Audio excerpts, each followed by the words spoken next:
ம். ஓம் சாந்தி சிஸ்டர். சந்தோஷமா ஓம் இருக்கீங்களா? சாந்தி பிரதர். ம். சந்தோஷமா இருக்கும் பிரதர். சரிங்க சிஸ்டர். இப்ப இந்த ஒய்ஜா பேர்டுன்னு ஒண்ணு நிறைய இங்கிலீஷ் படத்துல எல்லாம் காட்டுறாங்க இல்லையா? ஆமா ஆமா. இப்போ ஆ, மலையாள படத்துல கூட ஒண்ணு வந்தது கொஞ்ச நாளைக்கு முன்னாடி நினைக்கிறேன். அது என்ன அது ஒய்ஜா பேர்டுன்றது? அது ஒரு போர்டுல ஏபிசிடி 1 2 3 எல்லாம் 4 பக்கமும் எழுதி வச்சுட்டு சரி. அந்த ஸ்பிரிட்ட கூப்பிடுறது. ஓ. இப்ப நம்ம எல்லாம் அந்த காலத்துல நம்ம என்ன செஞ்சோம், பாட்டி தாத்தா அந்த மாதிரி நம்ம சம்பந்தப்பட்டவங்களதான் கூப்பிட்டோம். ம், ம், இறந்து போனவங்ககிட்ட ஏதாவது பேசணும் கேட்கணும் அப்படின்னா அதை கூப்பிட்டு பேசுவாங்க. அந்த ஸ்பிரிட் வரும், அந்த ம், ஆவி வந்து பதில் சொல்லும் நமக்கு. ம். ஆனா அவங்க ஃபாரினர்ஸ் என்ன பண்றாங்க, கண்டவங்களையும் கூப்பிடுறது. சூசைட் ஓ. பண்ணிக்கிட்டவங்க, ஆக்சிடென்ட் ஆனவங்க, ம், ம். ஃப்ரெண்ட்ஸ் சின்ன வயசுல இறந்திருப்பாங்க, ஏதோ ஆக்சிடென்ட்லயும் சூசைட்லயே போனா அவங்களெல்லாம் கூப்பிடக்கூடாது. ஆக்சுவலா ம், ம், அவங்க வந்து மனசுல எத்தனையோ ஆசைகள்லாம் வச்சிருப்பாங்க இல்லையா, ம், ம். அந்த மாதிரி செய்யும் போது சில பேர் மாட்டிக்கிறாங்க. ஓ.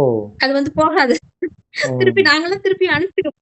ம், இப்ப ம், பாட்டி தாத்தா வந்தாங்கன்னா அவங்க நல்ல ஆத்மாக்கள். ம், அவங்க ம், வந்துட்டு ஆசீர்வாதம் பண்ணுங்க அப்படின்னா நல்லா இருங்க அப்படின்னா நல்லா இருக்குன்னா எல்லுன்னு அந்த போர்டு இப்படி போகும். அந்த ஓ. ஒண்ணுத்துக்கும் அந்த அடுத்த ஒரு காயின் மாதிரி வச்சிருப்போம். ம், காயினோ இல்ல ஒரு சின்ன டப்பாவோ ஒரு மூடியோ ஏதோ ஒண்ணு வச்சுட்டு ம், 2 பேர் வந்து இப்படி டச் பண்ணுவாங்க. ம், எத்தாப்புல உட்காந்து அந்த போர்டுல வந்து சுத்தி வர ஏபிசிடி Z வரைக்கும் எழுதியிருக்கணும். இந்த ம், பக்கம் வந்து 1 2 3 0 to 1 2 3 9 வரைக்கும் எழுதியிருக்கணும். ம், அப்புறம் இங்க ஒரு டாட் வச்சு இந்த பக்கம் ஒரு டாட் வச்சு நோ. ம். நம்ம கொஸ்டின் கேட்டா yes or no type question கேட்டா அது சொல்றதுக்காக ஓ. நம்ம கேள்வி கேட்போம். ம், முதல்ல ஆத்மாவை வரவழைப்போம், ஸ்பிரிட்டை ம், வரவழைக்கிறது. இப்ப பாட்டி கூப்பிடணும்னா கொஞ்சம் மனசுல என்ன ஒரு ஊதுபத்தியோ இல்ல விளக்கோ பக்கத்துல ஏத்தி வச்சுக்கிட்டு ம், அந்த ஆத்மாவை கூப்பிடுறது. ம், இப்ப பாட்டியை கூப்பிடுறோம்னா பாட்டி வாங்க வாங்கன்னு கொஞ்சம் மனசுல நினைச்சு அவங்கள நினைச்சு தியானிச்சு கூப்பிட்டா கொஞ்ச நேரத்துல 2 பேரும் டச் பண்ணிட்டு இருக்கணும். நடுவுல அந்த காயினும் அந்த மூடியிலேயே டச் பண்ணிட்டு இருக்கும்போது கொஞ்ச நேரத்துல அது அப்படியே மூவ் ஆக ஆரம்பிக்கும். ம். இந்த சென்டர் பாயிண்ட் வச்சு அதுலதான் வச்சிருப்போம். ஓ. அது மூவ் ஆகும்போது நம்ம கையும் அதோட சேர்த்து கொண்டு போகணும். நம்ம ஆட்டல, ஓ. அதுவே வரும், தள்ளு. அதுவே மூவ் ஆகும். ஓ. நம்ம தள்ளும், அதுவே போற போக்குல நம்மளும் கையை வச்சுட்டு போயிட்டே இருக்கணும். அது அப்படியே ரவுண்ட் அடிக்க ஆரம்பிக்கும். ரவுண்ட் அடிக்க ஓஹோ. ஆரம்பிச்ச உடனே நம்ம கொஸ்டினை கேட்கும். ஓ. இப்ப எனக்கு எப்ப வேலை கிடைக்கும், இந்த ம், வேலைக்கு ட்ரை பண்றேன், எப்ப கிடைக்கும், எத்தனை மாசம் ஆகும் அப்படின்னு கேட்டா ம், அப்படியே ஒரு 6னா 6 மாசத்துல கிடைக்குன்னா அந்த 6ல போய் நிக்கும். ம். அது ஆன்சர். அந்த மாதிரி ஓ. அப்புறம் எஸ்ஆர் நோ டைப் கொஸ்டின் கேட்கலாம். இப்ப இந்த ம், பையனுக்கு மேரேஜ் ஆகுமா ஆகாதானா, ஆகும்னா எஸ், அந்த மாதிரி நோ, எஸ்ஆர் நோ டைப் அந்த மாதிரியும் கேட்போம். ம், அதுக்கெல்லாம் ஆன்சர் பண்ணிட்டே வரும். ஒண்ணும் இல்ல என்ன ஆசீர்வாதம் பண்ணுங்க அப்படின்னாலும் ஆசீர்வாதம் பண்ணும். ம், ம், அந்த ஒரு எழுத்தா போய் நிக்கும். நம்ம அப்படியே கூட்டி படிச்சுக்க வேண்டியதுதான். ம், அப்புறம் நம்ம கொஸ்டின் எல்லாம் கேட்டு முடிச்சதுக்கு அப்புறம் ம். சரி போயிட்டு வாங்க அப்படின்னு சொன்னா அப்படியே அப்படி ரவுண்ட் அடிச்சு அப்படியே ஸ்லோவாகி அப்படியே சென்டர் பாயிண்ட்ல வந்து நின்றோம். அவ்வளவுதான், ஒரு அசைவும் இருக்காது. போயிட்டாங்கன்னு அர்த்தம். அப்ப நம்ம கை சூப்பர். ஒரு விதத்துல இது நமக்கு நாமளே குறி சொல்லிக்கிற மாதிரி. குறி கேட்பாங்க சொல்லி இல்லையா? அது என்ன நினைப்பாங்க, நம்ம உடம்பு மீடியமா வச்சு ம், அது நகருது அப்படின்றதுதான் அர்த்தம். ம், ம், குறி சொல்லிக்கிற மாதிரிதான், நமக்கு நாமே குறி சொல்லிக்கிற மாதிரிதான். அது ஆன்சர் பண்றதெல்லாம் அப்படிதான் இருக்கும். ம். இப்ப சில கூட இது பலிக்கும், சில இது பலிக்காது. ம், அது கரெக்டா இருக்குமான்னு சொல்ல முடியாது. சில இது ஓகேவா இருக்கும். ஆக்சுவலா ஒரு முடிவு எடுக்கணும் அப்படின்னா சாமி முன்னாடி ஒரு 4 சீட்டு ஆப்ஷன் போட்டு இருக்குன்னா சீட்டு போட்டு எழுதி பார்ப்பான். அது எல்லா மதத்திலயுமே அந்த நம்பிக்கையில தானாவே அது வரும் போல இருக்குது. ஏன்னா அது ம், நமக்கு முடிவு பண்ண முடியல, நமக்கு முடிவு பண்ண முடியலங்கும் போது சரி ம், நமக்கு மேல இருக்கிற சுப்ரீம் சக்தி அந்த முடிவு ம், சொல்லட்டுமே, அது ம், கரெக்டா இருக்கும் அப்படின்னு ஒரு நம்பிக்கை தான். நம்ம ஒரு ம், குழப்பத்துல இருக்கும்போது அது சொல்றதை எடுத்துக்கிறது. ம், அந்த காலத்துல பொண்ணு மாப்பிள்ள செலக்ட் பண்றது கூட பண்ணுவாங்க. இது இந்த ம். பையனை கல்யாணம் பண்ணலாமா வேண்டாமா அப்படின்னு ஒரு 2 குழப்பம் நல்ல இருக்கும்போது வரன் சீட்டு போட்டு வந்திருக்குதுன்னும் பார்ப்போம். பொழுது ம், எதை எடுத்தாலுமே சீட்டு போட்டு பார்த்து செலக்ட் பண்ணுவாங்க. நம்மளால முடியலங்கும் போது அது கடவுள் கையில கொடுக்குற மாதிரிதான். அது ம், லக்கு. ம், இந்த கிளி ஜோசியம்லாம் எடுக்குது இல்ல, அந்த மாதிரிதான். ம், சின்ன குழந்தைய விட்டு எடுக்க சொல்லுவாங்க. சாமி முன்னாடி இந்த பூ கட்டி போட்டு எடுக்க சொல்லுவாங்க. சின்ன குழந்தைய விட்டு எடுக்க சொல்லுவாங்க. ம், அது நடக்குமா, அந்த காரியம் நடக்குமா நடக்காதான்னு பாக்குறதுக்கு. ம், இந்த ஆவி வந்து எவ்வளவு நாள் வரும் அப்படிலாம் சொல்ல முடியாது. ம். இப்ப நாங்க சின்ன வயசுல செய்யும் போதெல்லாம் அது ஒரு ஃபன்னுக்காகவே செய்ய ஆரம்பிச்சிட்டாங்க. கேர்ள்ஸ் எல்லாம், ஹாஸ்டல்ல இருக்க கேர்ள்ஸ் எல்லாம் ஓ. யாருக்காவது இந்த மாதிரி பிளான் ஷீட் போட்டு தெரியுது ஒய்ஜா போர்டு இந்த பிளான் ஷீட்னு சொல்லுவாங்க. இது பண்ண தெரிஞ்சா போனி பண்ணும் பாப்போம் பாப்போம் அப்படின்னு ஒரு ஆசையில எல்லாரும் செய்ய வருவாங்க. ஓஹோ. அது ஒரு ஃபன்னா இருக்கும் அவங்களுக்கு. இத கேட்போமே, இதுக்கு என்ன பதில் சொல்லுது பாப்போம் அப்படின்னு ஜோசியம் மாதிரிதான். ம், ம், அப்புறம் ஒரு கட்டத்துல என்னாச்சு, நாங்க சின்ன வயசுல இதெல்லாம் பண்ணுவோம். ம். அந்த பாட்டி இனிமே என்ன கூப்பிடாதடி அப்படின்னு ஆன்சர் வந்துருச்சு. அது எப்படின்னு தெரியல. அப்ப நாங்க நினைச்சிட்டோம், ஆ, அப்ப அவ்வளவு நாளும் அவங்க புத்திரலோகத்துல இருந்திருப்பாங்க போல இருக்கு. இப்ப மோட்சத்துக்கு போயிட்டாங்க போல இருக்கு. எப்படி அப்படியே அப்படி நினைச்சு கூப்பிடாதடின்ட்டு எப்படி வந்தது? அப்படி ஒரு ஆப்ஷன் ஏ எழுதி ஓ ஓ இல்ல எழுத்தே அந்த வருமா? ஏபிசிடி ஓஹோ. எழுத்துல, அதாவது கூப்பிடாதடி ஓ, ஏ ஓ ஓ பிட்டாய் ஓ, கூப்பிடாதடி டிஏ அப்படி நம்ம ஓஹோ. எழுத்து கூட்டி படிக்கணும். இப்ப நம்ம மெசேஜ் ஆ, இங்கிலீஷ்ல தமிழ்ல பண்றோம்ல, ஓஹோ. அந்த மாதிரி நம்ம மெசேஜ் படிக்கிற மாதிரி ஒரு ஒரு எழுத்துக்கு நேரா அந்த காயின் இப்படி போகும். ஓகே, அத வச்சு நம்ம எழுத்து கூட்டி படிச்சுக்க வேண்டியதான். ம். ஐயோ கோவமா இருக்காங்க போல இருக்கு, இப்படி ஒரு ஆன்சர் வருது அப்படின்னு சொல்லிட்டு அதுக்கப்புறம் கூப்பிடதே இல்ல, விட்டுட்டோம். ஆ, இது வந்து அவங்க ஆவியுடன் கூப்பிடுறது பிடிக்கல. பேசுங்கள்ன்றவங்களும் இந்த இந்த விஷயம் தான் பண்ணிட்டு இருக்கிறாங்க. ஒரு பென்சில் வச்சுக்கோங்களா, அதுவே எழுதுமா. ம், அதான் அதுவும் பண்ணுவாங்க, அதுவே ம், எழுதும். இவங்க ம், மீடியமா இருந்து எழுதுவாங்க, இவங்க கையை யூஸ் பண்ணி அது எழுதும். ம், சில பேர் என்ன செய்யறாங்க, ஒரு மீடியமே வச்சுப்பாங்க, அவங்க உடம்புலயே வந்து பேசும் ம், ம். அந்த ஆவி. அதுவும் சொல்லுவாங்க. ஆமா. அவங்களுக்கு தெரியாது. ஆமா, அவங்களுக்கு தெரியாது. ம், அவங்க சொல்ல வேண்டிய விஷயத்த ஆவி அவங்க வாய் மூலமா பேசும். ம். அதுல ஃபேமஸா இருக்கிறவங்க ஆபீஸ் எல்லாம் போட்டு அப்படி இந்த விக்ரவாண்டி ரவிச்சந்திரன் அப்படிலாம் கொஞ்சம் பேர் இருக்காங்க. ம், ஆவி உலகமா அவங்க மீடியம் கொஞ்சம் பேரை வச்சுக்கிட்டு அவங்க மூலமா பதில் கண்டுபிடிக்கிறது, ம், ம். அதுவும் மக்கள் நம்புறாங்க. கரெக்ட். மக்களுக்கு ஏதாவது ஒரு நம்பிக்கை வேணும். இதுல என்னன்னா, அந்த ஒரு ஒரு முடிவு எடுக்கிறதுக்காக குறி கேட்க போறாங்க, அல்லது இந்த மாதிரி ஒய்ஜா போர்டு அல்லது சீட்டு எழுதி போடுறாங்க. இது பக்தி மார்க்கம். கடவுள் என்ன சொல்றார், எதுனா இருந்தாலும் அது நல்லதுக்கு தான், அப்படியே ஏத்துக்கோங்கன்ற. எவ்வளவு அதுக்கும் இதுக்கும் வித்தியாசம் பாருங்க. அங்க மனசு அலப்பாயுது, மைண்டால எடுக்கவே முடியல என்ன டெசிஷன்ட்டு. இங்க அது தானா எது வருதோ அதுதான். அது நீங்களே நினைச்சிருந்தா கூட அதுல நன்மை இருக்கும். அவ்வளவுதான். அதுக்கப்புறம் யோசிக்காதீங்கன்றார். ஐயோ அது நடந்திருந்தா, அந்த பொண்ணை கல்யாணம் பண்ணியிருந்தா, அந்த பையனை கல்யாணம் பண்ணிருந்தா, நல்ல வரன் வந்துச்சு, விட்டுட்டுமே. உனக்கு அது கிடையாது. அவ்வளவுதான்.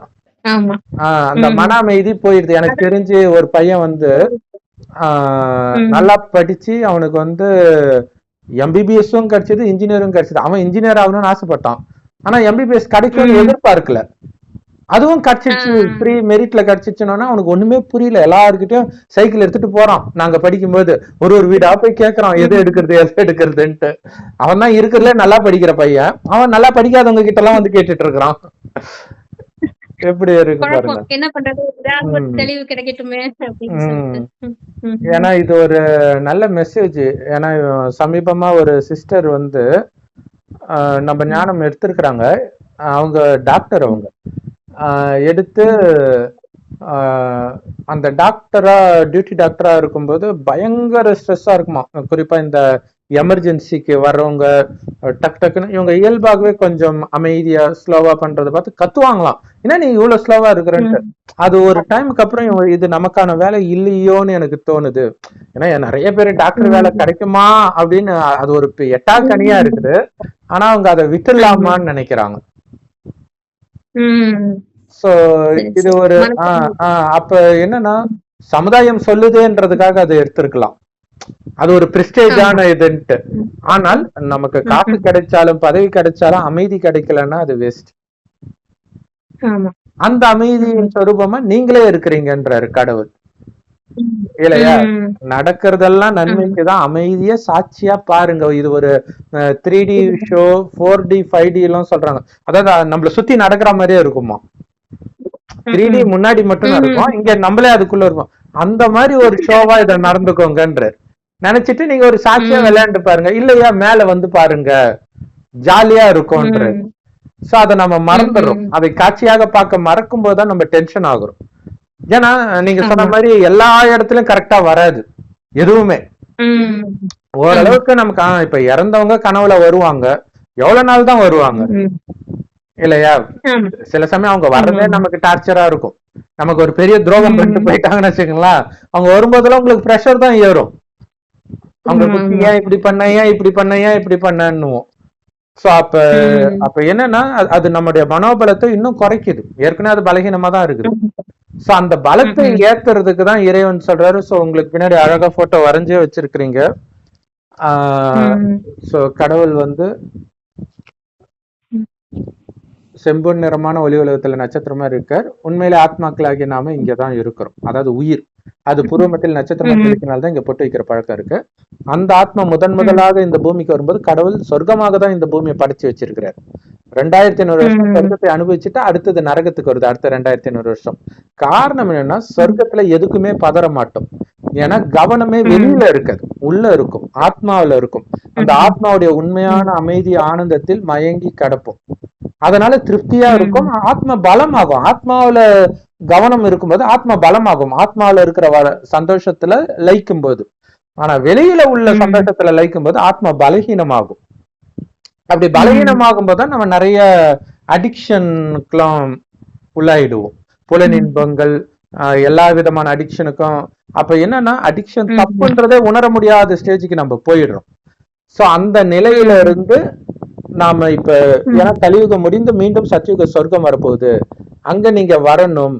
அதுக்கு இந்த கடைசி 100 வருடம் சிவபெருமானே ஒரு வயோதிகர் உடல்ல வந்து சொல்றாரு, உங்களை மாதிரி நானும் ஆத்மா தான். நீங்க பிறப்பு சக்கரத்துல வரீங்க, தாயின் கர்ப்பத்தில் குழந்தையா பிறக்கிறீங்க. நான் ஒருபோதும் தாயின் கர்ப்பத்தில் பிறக்கலாம். அதனால ஒரு வயோதிகர் உடல்ல வந்து இந்த ஞானத்தை கொடுக்கிறேன். என்ன ஞானம்? சொர்க்கத்தில் எப்படி ஆத்மான்ற உணர்வுலே இருந்தீங்களோ அந்த உணர்வில் இப்பயும் இருங்க. ஆத்மாதான் உடல் மூலமாக அனைத்து காரியத்தையும் பண்ணுது. உடல் இல்லாமலும் அது எப்படி காரியத்தை செய்யுதுன்றத இப்ப நீங்க சொன்னீங்க இல்லையா? ஒய்ஜா போர்ட்ல வர்றது, ஆவியுடன் பேசுங்கள். அப்ப பண்றது ஆத்மா தானே இல்லையா? உடல் இல்லாம கூட அது பண்ணுதுன்றதையும் பாக்குறோம் நம்ம. அப்ப உடல்ல இருந்தும் அதுதான் பண்ணுதுன்றதுக்கு கிளியரான ப்ரூஃப். அது போனதுக்கு அப்புறம் உடம்பு அவ்வளவுதான், முடிஞ்சு போச்சு. எதுவுமே பண்ண முடியாது. கண்ணு திறந்து இருந்தாலும் பார்க்காது, காது கேட்காது, வாய் பேசாது, எதுவுமே மூளை வேலை செய்யாது, எதுவுமே பண்ணாது. சோ ஆத்மா தான் பண்ணுது. அந்த ஆத்மா தான் நான் அப்படிங்கிற உணர்வில் இருந்து ஆத்மாவின் தந்தை சிவபரமாத்மா எவ்வளவு முடியுமோ அவ்வளவு நினைவு பண்ணிக்கிட்டே இருங்கன்ற செவ்வானத்தில் நட்சத்திரம் மாதிரி. கூடவே இறைவன் கொடுக்கிற ஞானமாகிய முரளியையும் கேளுங்கள். அது எல்லா பிரம்மகுமாரிகள் ராஜயோக தியான நிலையத்திலும் முற்றிலும் இலவசமாக கிடைக்குது அப்படின்னு கடவுள் சொல்றாரு. அது யூடியூப் வெப்சைட்ஸ்ல இருக்கு. அதோட லிங்க் இந்த வீடியோ டிஸ்கிரிப்ஷன்ல கொடுக்குறோம், அவசியம் பார்த்து பயன்பெறுங்கள். இன்னொரு முக்கியமான விஷயம் என்னன்னா, இப்ப வந்து இந்த மாதிரி ஆவிகளை ஒய்ஜா போர்ட்ல பண்றது, இந்த மாதிரி விஷயம் இல்லாமலும் அது பேர் என்ன, சூனியம் வைக்கிறது, இந்த மாதிரி ஏவி விடுறது, இந்த மாதிரி ஆட்களும் அதை பயன்படுத்துறாங்க. Black magic. சோ அதை பற்றி தெரியுமா சிஸ்டர்? பிளாக் மேஜிக் பற்றி? ஆமா, அந்த மாதிரி துர்தேவதைகளை வந்து அவங்க அடக்கி கண்ட்ரோல்ல வச்சுக்கிட்டு அது மூலமா சில விஷயங்களை சாதிக்கிறது. அந்த மாதிரி ஏவல் பில்லி சூனியம் அதெல்லாம் அதேதான். இப்ப இறந்து போனவங்க, துர்மரணம் அடைஞ்சவங்க, அது அவங்க ரொம்ப ஆசையோட எல்லாம் இருப்பாங்க. அவங்கள வந்து இவங்க கண்ட்ரோல் பண்ணி வச்சுட்டு அவங்கள வச்சு இவங்க வேலை வாங்குவாங்க ஒருத்தங்களை கெடுக்கிறதுக்கு. ஆக்சுவலா ஒரு பொம்மைய வச்சுக்கிட்டு அவங்களுக்கு என்ன ஆகணுமோ, உடம்புல எந்த இடத்துல என்ன ஆகணுமோ அதை அந்த பொம்மைக்கு பண்ணுவாங்க. கால் போகணும், கை போகணும். வயிற்றுல பின் பண்ணாங்கன்னா அந்த அவங்களுக்கு வந்து வயிறு வலிக்கும். இப்போ இப்படி ஹீலிங்ல எப்படி அவங்களோட எதரிக் பாடியை பாசிட்டிவா பண்றத பாசிட்டிவா பண்றோம், அவங்க நெகட்டிவா பண்றாங்க. சோ எல்லாமே எண்ணத்தின் சக்தி தான். அந்த எண்ணத்தின் சக்தியில தான் இறைவன் சொல்றாரு, கண்ணுக்கு தெரியாத ஆத்மா தான் நீங்க அப்படிங்கிறது வந்து அது கண்ணுக்கு தெரியாது, ஆனாலும் அது உண்மையும் கூட. சோ அதுதான் நான், இந்த உடம்பு கிடையாது, இது ஒரு பொணம், செத்து போன ஒரு பொணம்னு நினைச்சுக்கோங்க. ஒவ்வொருத்தரையும் அப்படியே பாருங்க, ஆத்மாவை மட்டும் பாக்குறதுல அந்த உடம்பே மறந்து போயிடணும்ன்ற. அந்த ஆத்மா தான் பேசுது. ஒரு ரோபோக்குள்ள ஒரு குறிப்பிட்ட எந்திரம் தான் பேசுதுன்னும் போது நமக்கு அந்த கவனம் இருக்கிற மாதிரி உங்களுக்கு கவனம் இருக்கணும்ன்ற ஒரு உள்ள வந்து ப்ரோக்ராம் பண்ணிருக்கிறாங்க, அதன்படி ரோபோ நடக்குது. அதே மாதிரி இந்த ஆத்மால என்ன ப்ரோக்ராம் பண்ணிருக்குதோ அதை இந்த உடல் மூலமா அது பண்ணிட்டு இருக்குது. இந்த உடம்பு இல்லாட்டினாலும் அது பண்ணும், வேற உடம்பு எடுத்து. அந்த ஆத்மா தான் நானும் புரிஞ்சுக்கிட்டு சிவ பரமாத்மாவை எந்த அளவுக்கு முடியுமோ அந்த அளவுக்கு நினைவு பண்ணிக்கிட்டே இருங்க, வேற எதையுமே நினைக்காதீங்கன்ற. ஏன்னா என்ன நினைத்தாலும் உலகம் அழிய போகுது. உலகம் அழிஞ்சாதான் இந்த பூமி சொர்க்கம் ஆகும். சோ இந்த நேரத்தில் வந்து அப்பப்ப ஒரு தற்காலிகமாக ஒரு உதவி பண்ணி இருக்கலாம், ஓய்ஜா போர்டோ ஆவியுடன் பேசுங்களோ. ஆனா கடைசி வரைக்கும் அது கை கொடுக்காது. ஒரு டைம்ல எல்லாமே போயிட்டு போயிடும் அப்படின்னே கடவுள் சொல்றாரு. சோ அப்பதான் நம்ம பக்கமே திரும்புவாங்க எல்லோருமே. அப்ப வந்து அப்ப நம்ம நீங்க சொன்ன மாதிரி ஆறா வந்து நம்ம கிட்ட வரும்போது அவங்களுக்கு நல்லா அப்படியே குழப்பத்துல இருக்கிறவங்களுக்கு அப்படியே டக்குன்னு வெயில் இருந்தவனுக்கு நிழல்ல டக்குன்னு அவனுக்கு டிஃபரன்ஸ் தெரியற மாதிரி நம்ம தொடர்புல வந்தாலே அந்த அமைதி தெரியும்ன்றாங்க. அப்ப என்ன ஆகும், எல்லா பேயும் நம்மள சுத்தி தான் இருக்கும். எல்லா ஆத்மாலாம் அலையுது இல்லையா? சோ எல்லாத்துக்கும் நம்மளுடைய அமைதியின் சக்தியின் மூலமாகவே அவங்களுக்கு கொடுக்கணும். சோ அப்ப அமைதியின் சொரூபமாகவே இருக்கணும். அது எப்ப சாத்தியம்? எதுவுமே எனது இல்லை இறைவனை தவிரன்னும் பொழுது அவர் கண்டிப்பா அழிய மாட்டாரு, ஏமாத்த மாட்டாரு, எப்பவுமே இருக்க போறாரு. இது வரைக்குமே அவர் தான் எல்லாம் பண்றாரு. அப்பா அம்மா மூலமா, கணவன் மூலமா, குழந்தை மூலமா, யார் மூலமா பண்ணாலும் அவர் தான் பண்ணார். ஆனா மறைமுகமா இருந்திருக்கு. இப்ப அவர் நேரடியா சொல்றாரு. சோ அப்ப அவரை மட்டும் நினைக்கும் பொழுது உலக அழிவில் கூட மனம் அமைதியாக இருக்கும். அப்ப எல்லாரும் துடிக்கும் போது அவன் எங்க போவான்? பாதிரியாருக்கு போனா அவரும் துடிக்கிறாரு, அவன் டென்ஷன் ஆயிடுவாங்க. என் குடும்பமே போயிட்டு ஏன் சர்ச்சை இடிஞ்சிருச்சுன்னு கிடக்குறேன், இங்க வந்திருக்கிறேன்னு திட்டுவான். இப்பவே அவங்க கோபப்படுறதெல்லாம் நம்ம பாக்குறோம். சாமியார்களுக்கும் அதே நிலைமை தான் இருக்கும். இன்னைக்கு கோடிக்கணக்கான சொத்து சேர்த்து வச்சுக்கிட்டு அப்படியே அமைதியா பேசுவாங்க. அந்த சொத்து ஃபுல்லா கண்ணு முன்னாடி காணாம போனவொடனே அவங்களுக்குள்ள கோபம் வந்துடும். இப்பவே கோபம் வருது. அப்ப எப்படி இருக்கும்? அப்படி இருக்கும்போது நம்ம எதுவும் சொல்லலாம் மாட்டோம். ஜஸ்ட் நம்மள கிராஸ் பண்ணும்போது அவங்களுக்கு தெரிஞ்சிடும் இந்த இடத்த விட்டு அவங்களுக்கு போக தோணாது. அப்படி போனாலே வெளியில போனாலே நெருப்புல இருக்கிற மாதிரி அவங்களுக்கு இருக்கும். டக்குன்னு இன்னாண்டு வந்துடும். சில சமயம் நம்ம வீட்டுல கூட ஃபீல் பண்ணலாம். ஒரு ரூம்ல ஒரு சில ரூம்ல வந்து நமக்கு கான்சென்ட்ரேஷன் வராது, எதுவும் வராது, கொஞ்சம் வெளில போகணும்னு தோணும். சோ அந்த மாதிரி ஆத்மா வந்து டக்குன்னு உணரும். உடல் இல்லாம இருக்கும்போது டக்குன்னு உணரும், அந்த துக்கத்தின் உச்சத்துல இருக்கும்போது. சோ அதுக்கு நீங்க தயாராகுங்கள் அப்படின்னு கடவுள் சொல்றாரு.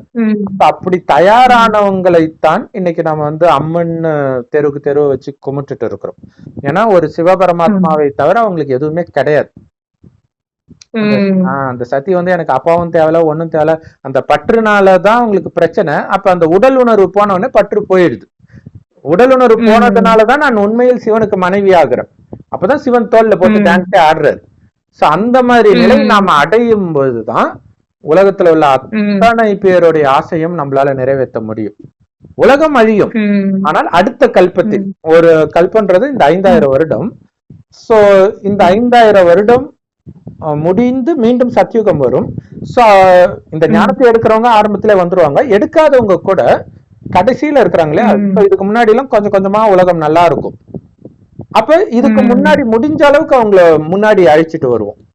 எப்படி அழைச்சிட்டு வருவோம்னா இந்த சக்தியை கொடுத்து அழைச்சிட்டு வருவோம். சோ இப்ப ஹீலிங் பண்றவங்க வந்து தற்காலிகமா அவங்க வந்து ஒரு பிராப்தியை பண்றாங்க.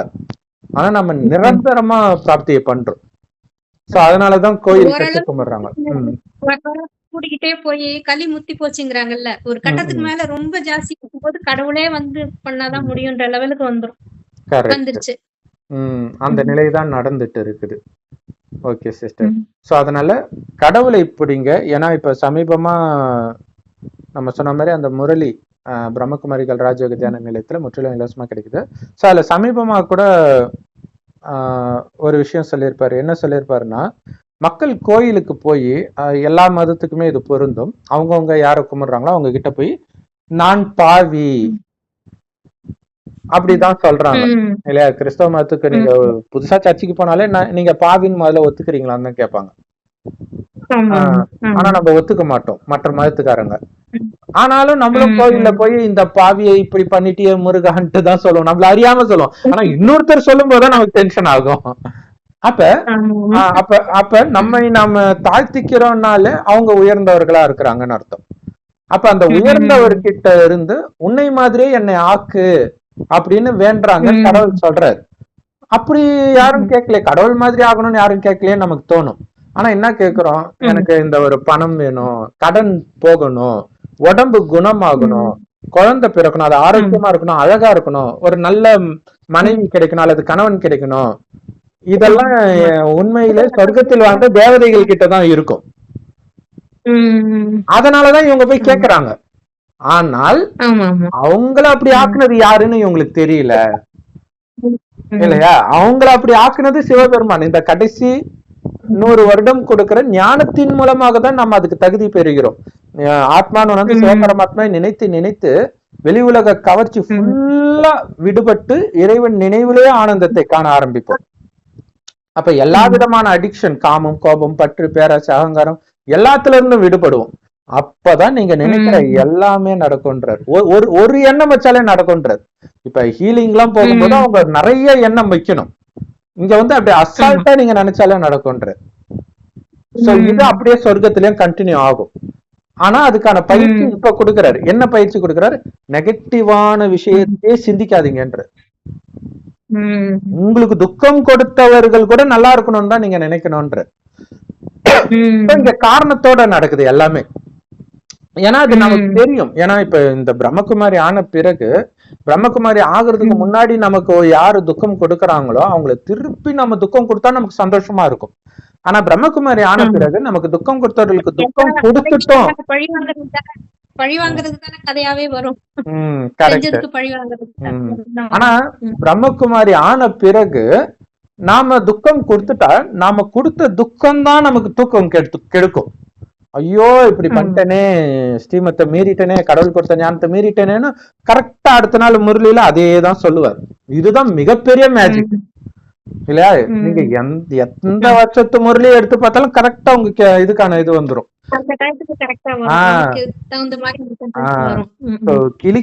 கிளிய நம்பி ஜோசியம் பார்த்து முடிவு எடுக்கிறதுக்கு பதிலாக இறைவன் கொடுக்கிற முரளியை கேட்டு உங்களுடைய குணத்தை மாத்திக்கிட்டா என்ன ஆனாலும் நீங்க சேஃபா இருப்பீங்க. ஏன்னா நீங்க நினைக்கிற மாதிரியே நடக்காது.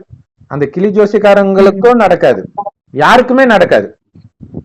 ஒரு டைம் இல்லைனாலும் ஒரு டைம் அந்த நேரம் கர்மா விதின்னு சொல்லிடுவாங்க. பட் ஆனா அதை ஏத்து அந்த செகண்ட், அதாவது ஒரு பிரியமானவர்களுடைய மரணம் கூட ஒரு 5 வருஷம் 10 வருஷம் கழிச்சு பெருசா தெரியாது. அந்த நேரம் துடிப்போம், 10 வருஷம் கழிச்சு தெரியாது. இப்ப பிரம்மகுமாரிக்கு அவங்களுக்கு என்ன வித்தியாசம்? அந்த நேரமே அது பெரிய விஷயமா தெரியாது. ஏன்னா எப்ப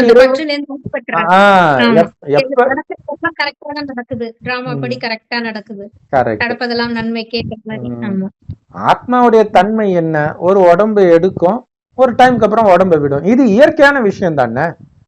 அதுக்கு எது காரணம்? அப்படி உங்களுக்கு போக விட மனசு வரலன்னா குழந்தைய பெத்துக்காம இருக்கணும், கல்யாணமே பண்ணாம இருக்கணும் இல்லையா? அவரு என்ன உங்களுக்கு கேரண்டி கொடுத்தாரா?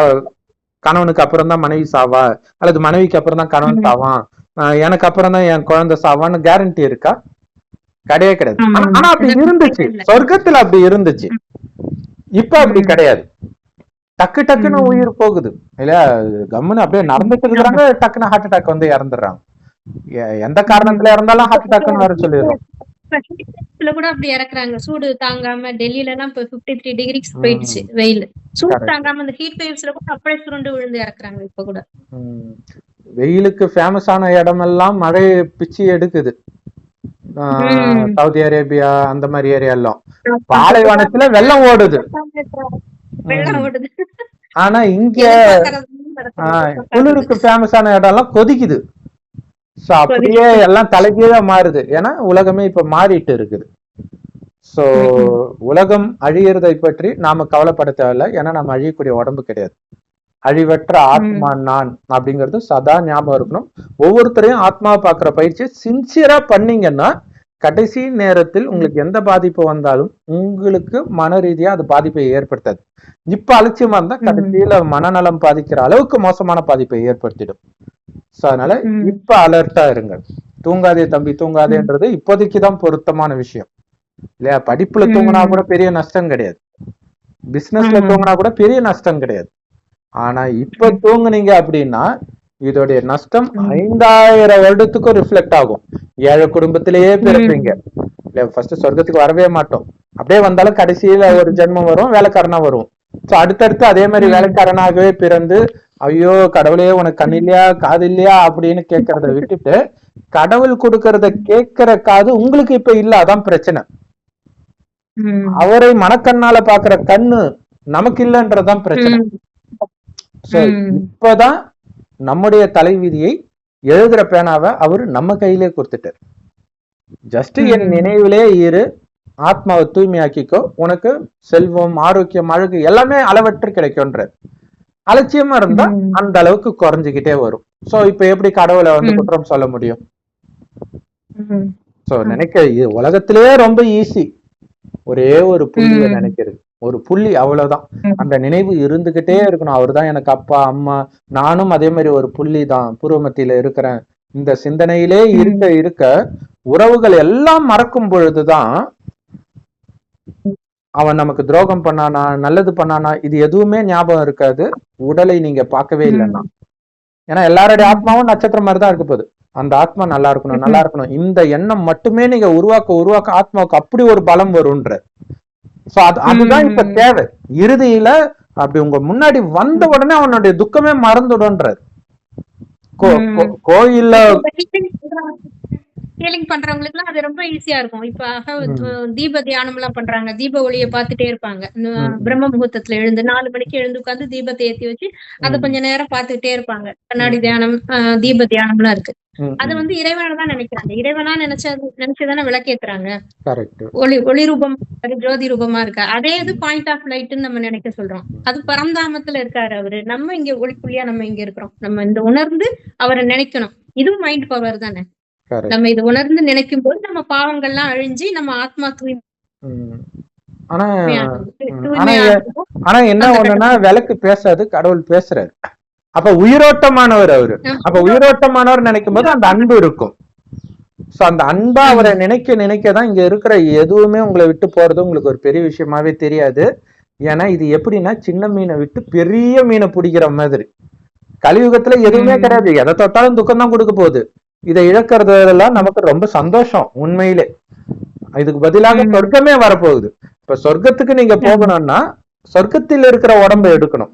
அப்ப இந்த உடல் உட்பட அப்படியே நீங்க விட்டாதானே அங்க போக முடியும். அதுக்குதான் கடவுள் சொல்றாரு, இப்பயே உடம்பே எனக்கு இல்லைன்னு புரிஞ்சுக்கோங்க. வெறும் ஆத்மா ஒளின்னா என்னுடைய அப்பாவும் ஒளி. வேற என்னை பொறுத்த வரைக்கும் உலகமே அழிஞ்சிச்சு. அதையும் மீறி பாத்தீங்கன்னா வெறும் ஆத்மாவை மட்டும் பாருங்க. அந்த ஆத்மா தூய்மையாகணும், இறைவனுடைய ஞானத்தை எடுக்கணும், புத்தி வேலை செய்யணும். இது மட்டும் எண்ணம் வச்சுட்டு போய்கிட்டே இருங்கன்ற. சரி, ஓம் சாந்தி சிஸ்டர். நிறைய சூப்பரா ஷேர் பண்ணோம். ஓம் சாந்தி சிஸ்டர். Thank you sister.